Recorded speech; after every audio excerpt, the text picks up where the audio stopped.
बारे में पढ़ा था। और जो इस रोग का रोग कारक है ज़ैंथोमोनास एक्सेनोपोडियस पैथोआर्सिटाई, इसके बारे में अपने पैथोआर मालवियसम, इसके बारे में अपने पढ़ा था। आज इस वीडियो में अपने इस रोग को कैसे रोका जा सकता है, इसका प्रबंधन कैसे किया जा सकता है, इसके बारे में पढ़ेंगे। फिर आगे नेक्स्ट है भिंडी का पित्तशिरा मोजेक रोग, उसके बारे में अपने पढ़ेंगे। तो स्टार्ट करते हैं अपने कपास की जीवाणु अंगमारी रोग का प्रबंधन किस प्रकार से किया जाता है। तो सबसे पहले एक नंबर है शस्य प्रबंधन। तो शस्य प्रबंधन में क्या करते हैं, फसल कटाई के बाद रोगी पौधों के अवशेषों एवं खरपतवारों को नष्ट कर देना चाहिए। फसल कटाई के बाद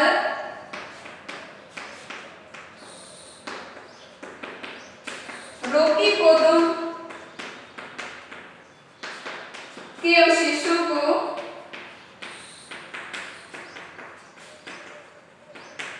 जलाकर नष्ट कर देना चाहिए, जलाकर नष्ट कर देना चाहिए।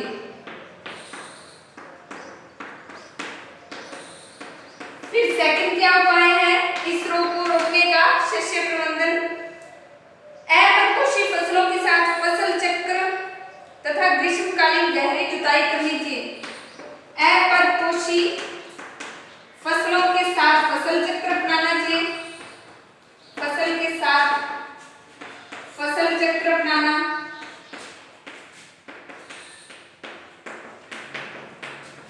वह ग्रीष्म काल में खेत की गहरी जुताई करना, वह ग्रीष्म काल में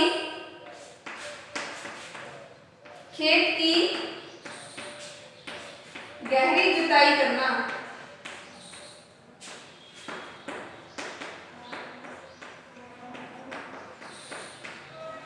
ग्रीष्म काल में खेत की गहरी जुताई करना। इसके बाद तीसरा है बीजों को 56 डिग्री सेल्सियस पर 10 मिनट तक गर्म जल से उपचारित करना चाहिए। बीजों को 56 डिग्री सेल्सियस गर्म जल में 10 मिनट तक उपचारित करना चाहिए।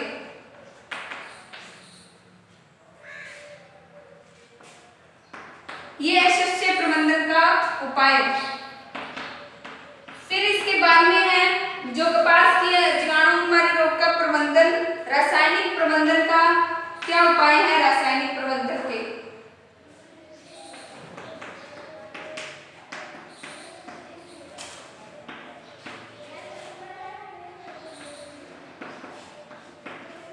तो रासायनिक प्रबंधन में अपने क्या करते हैं, कुछ रासायनिक यौगिक होते हैं उनका छिड़काव करते हैं या उनसे बीजों को उपचारित करते हैं। तो इसमें बीजों को रुई रहित करना, रुई रहित करने के लिए सल्फ्यूरिक अम्ल में 2 से 3 मिनट तक डुबोने के बाद साफ पानी से कई बार धो लें। बीजों को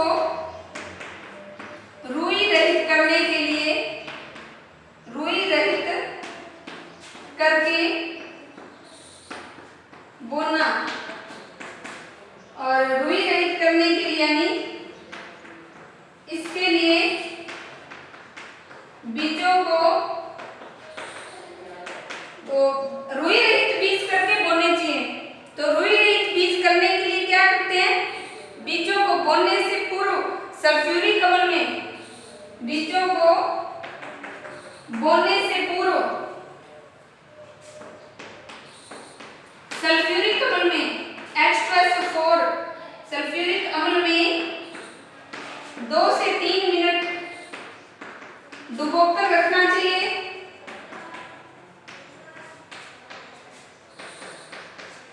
सल्फ्यूरिक अम्ल में 2 से 3 मिनट तक डुबोकर रखना चाहिए और इसके बाद साफ पानी से कई बार धो लेना चाहिए। रखना है साफ पानी से कई बार धो लेना चाहिए।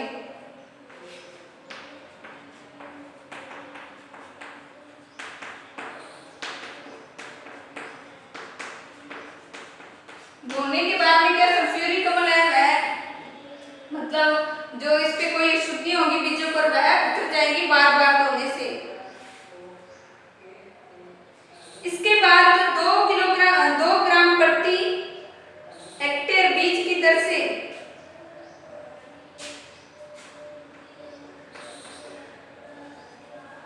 2 ग्राम प्रति किलोग्राम बीज,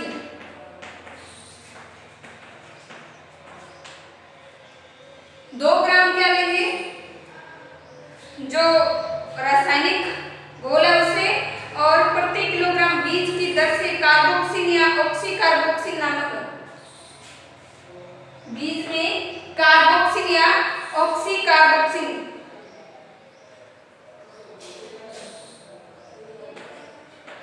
दर से कार्बोक्सिल या ऑक्सीकार्बोक्सिल कार्बोक्सिल या ऑक्सीकार्बोक्सिल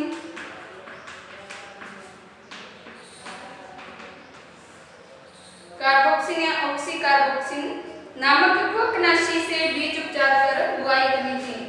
नामक कवकनाशी से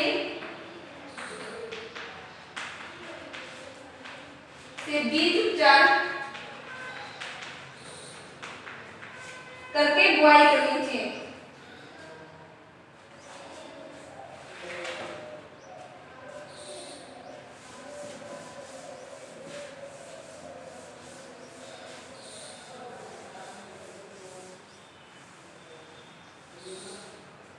बीज उपचार करके बुआई करनी चाहिए।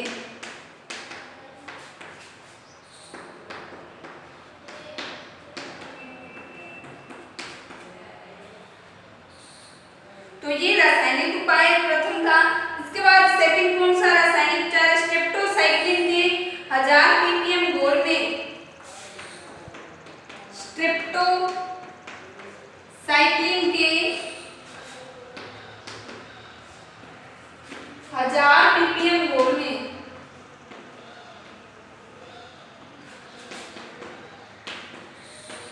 स्ट्रेप्टोसाइक्लिन एक रासायनिक यौगिक है। इसके घोल में बीजों को 8 से 10 मिनट भिगोकर घोल में बीजों को 8 से 10 मिनट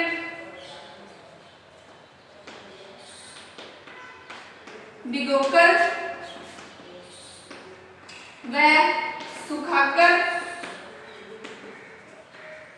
बुआई करनी चाहिए।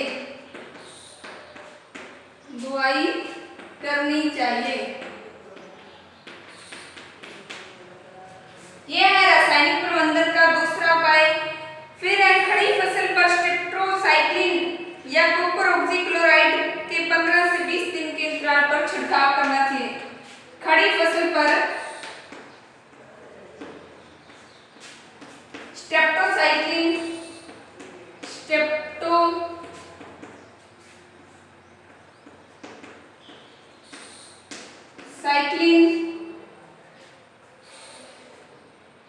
या कॉपर ऑक्सीक्लोराइड या कॉपर ऑक्सीक्लोराइड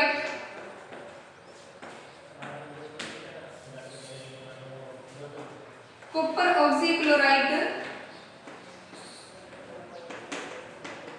इसका घोल बनाकर खड़ी फसल पर छिड़काव करना चाहिए। 0.3% का घोल बनाकर 15 से 20 दिन बाद 15 से 20 दिन के अंतराल पर छिड़काव करना चाहिए। छिड़काव करना चाहिए। ये है रासायनिक प्रबंधन के जो उपाय जो आपने कंप्लीट किए। इसके बाद में है जैविक प्रबंधन। तो जैविक प्रबंधन में आप जानते हैं उन्नत किस्मों का उपयोग किया जाता है। तो वो उन्नत किस्में कौन कौन सी हैं जिससे क्या कपास के जीवाणु हमारे रोग को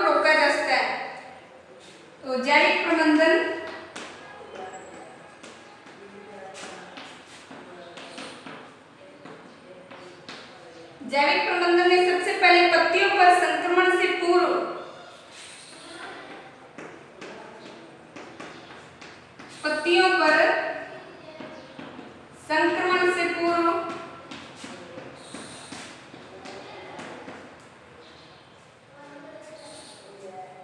स्यूडोमोनास फ्लोरेसेंस का संक्रमण से पूर्व स्यूडोमोनास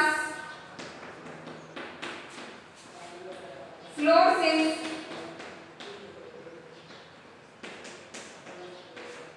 का पर्णीय छिड़काव करना चाहिए। पर्णीय छिड़काव करना चाहिए।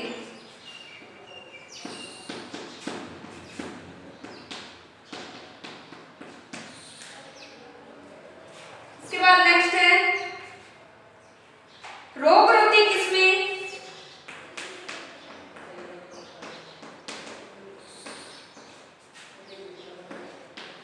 रोगरोधी किस्में कौन कौन से पेड़ में लेनी चाहिए? LDH11, LDH91 रोगरोधी किस्में जैसे LDH11, LDH91 जो ये कपास की किस्में हैं। फिर है LD694, LD694। इसके अलावा और कौन सी है इसमें? LHH144, LHH144, Badnawar first Sujata, Badnawar first Sujata. ये कपास की कुछ रोगरोधी किस्में हैं। खंडवा 2 की बुआई करनी चाहिए। सुजाता और खंडवा 2 की बुआई करनी चाहिए। 2 की बुआई करनी चाहिए। ये है प्रमुख रोगरोधी किस्में जिसके उपयोग से अपने कपास के जीवाणु अंगमारी रोग से बचा जा सकता है। ये आपका जो कपास के जीवाणु अंगमारी रोग है कंप्लीट होता है। इसके बाद में भिंडी का पित्त शिरा मोजेक रोग। तो भिंडी का पित्त शिरा मोजेक रोग क्या है इसके बारे में अपने पढ़ते हैं।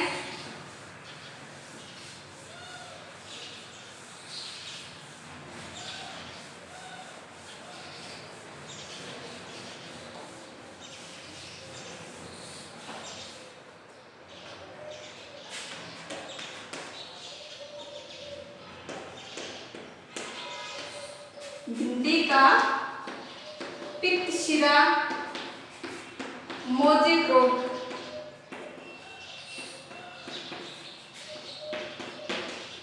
तो भिंडी का पित्त शिरा मोजेक रोग क्या है?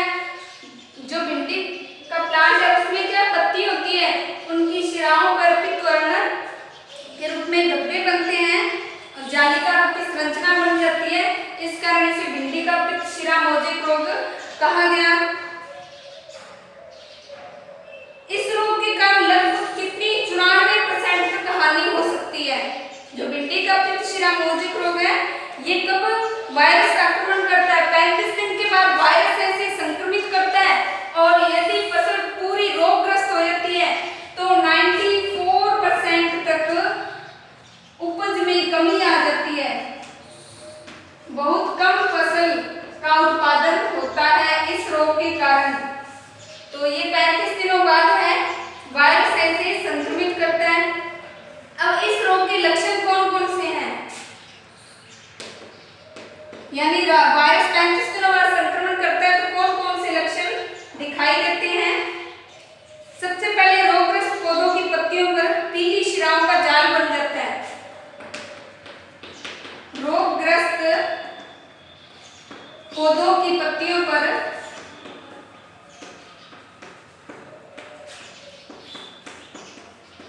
पीली शिराओं का जाल बन जाता है।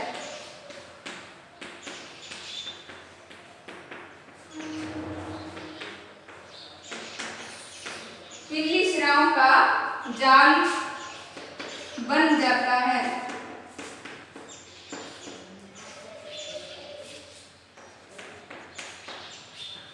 फिर सेकंड कौन सा है इसका लक्षण, शिराएं मोटी हो जाती हैं, शिराएं मोटी हो जाती हैं।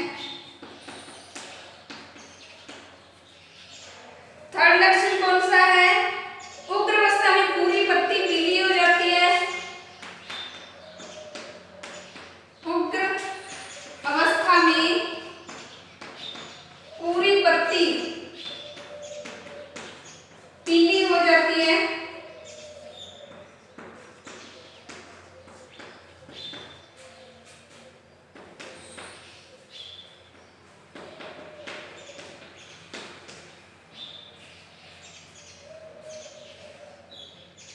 क्लोरोफिल नष्ट होने से प्रकाश संश्लेषण की क्रिया भी कम हो जाती है। क्लोरोफिल नष्ट होने के कारण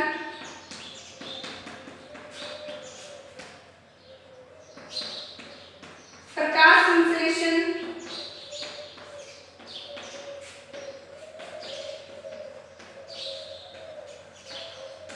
कम हो जाता है।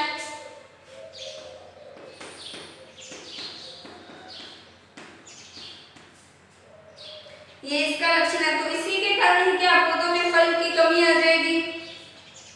फल छोटे, विकृत तथा पीलापन लिए हुए बनते हैं। फल कम बनते हैं,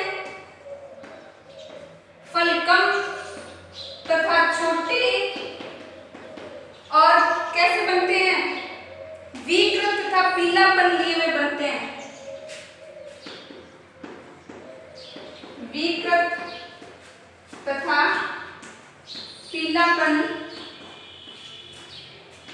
लिए हुए बनते हैं। ये इस रोग के प्रमुख लक्षण है। तो सबसे पहले तो क्या है, पत्तियों की शिराएं हैं वो जाल के रूप में पीले रंग की बन जाती है, पत्तियों की शिराएं मोटी हो जाती है, पूरी पत्ती पीली हो जाती है। पीली होने के कारण क्या है, क्लोरोफिल का नष्ट होना। पत्ती हरी किस कारण होती है, क्लोरोफिल के कारण होती है। और जब क्लोरोफिल नहीं होगा तो पत्ती पीली हो जाएगी, जिससे प्रकाश संश्लेषण की दर कम हो जाती है। और प्रकाश संश्लेषण कम होगा तो इसमें फल कम बनेंगे, छोटे, विकृत और पीलापन लिए हुए बनते हैं। तो आज इस वीडियो में अपने इतना ही पढ़ेंगे। Next video